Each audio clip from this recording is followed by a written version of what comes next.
Howdy G-Spree gang, welcome back to Nowhere Profit, a story-rich, card-based strategy, turn-based roguelike where people are your cards. Yeah, actual people. If they die in combat, they become wounded. If they die in a following combat, they will be out of your convoy forever. They are done. They are dead. They are out of there. Now, I haven't done an actual overview video for Nowhere Profit. I've done a couple of gameplay videos and a stream or two, but it's just not fair to this game. It's so underrated in its category. The videos I have on it just don't do it justice. This game has a breadth of character and replayability, and it just needs to be seen. It also has a wild learning curve, so even if you've played card games in the past, you will be met with challenging gameplay that you will need to adapt to. Let's meet the convoys, shall we? Well, some of them. I only have a couple unlocked, and there's 11 total. Convoys are your units and typically your main playstyle determination factor. Each convoy is their own little community that chooses to follow you into battle. There's a little lore into why, but overall it's just you have a couple of little brain powers that some other folks don't. You are the prophet. Now, you can choose to keep them inspired by earning altruistic points, or teaching them a thing or two by gaining scholar points. These aren't super important to the gameplay, but they add just a little bit of lore and a little bit of story. Or you could sell one of them into the slave trade in the first 2 minutes of your run. Child of yours, a slaver said with a high-pitched voice pointing at Brockett. It looks most exquisite. This is actually me entering the slave trade. Would my crew look down on me if I do this? I could get a lot of money for them. I've never ever used this card though.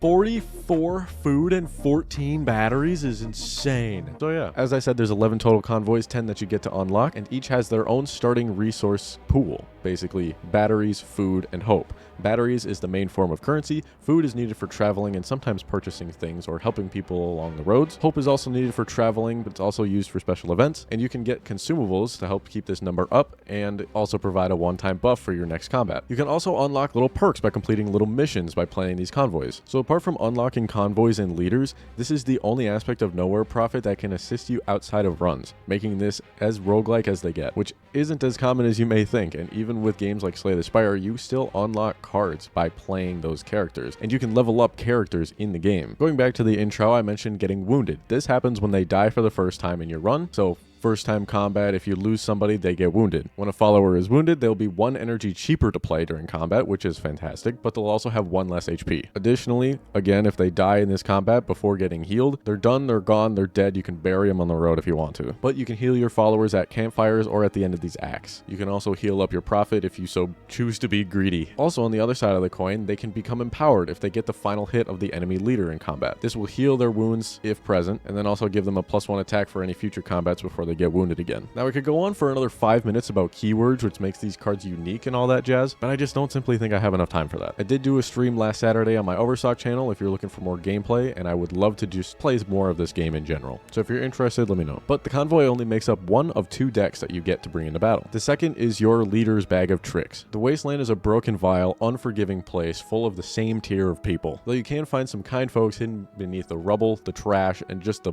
emptiness that is the Wasteland. Anyways, as a leader of the ragtag convoy, you need these cards to shift the sway of battle, and you can force weak points upon the enemy. These cards have an insane range between buffs, debuffs, units, traps, cards that move around other units, kill units, do damage to a group of followers, or you could just place rocks on the field. There's 8 total leaders to choose from, which means 7 total to unlock, each with their own completely unique style and set of cards. I only have 3 after about 15 hours of gameplay, so I'm sure there's types I'm missing, but there's a lot more to learn and unlock about this game. Now let's talk about the Wasteland, shall we? Set up on a map with progress points and nodes that offer different interactions. There are, I believe, 4 sections, which for the sake of consistency, we're going to call them acts. Most nodes on the map are called crossroads. You can encounter things like bandits, intruders, some folks looking for help, an ambush, or straight up nothing. Some nodes are also elite fights similar to Slay the Spire. These are guaranteed combats that are more tough than others, but typically get you better rewards. There are also nodes for food, camps, markets, towns, teachers, unique scenarios, which are all pretty straightforward except for the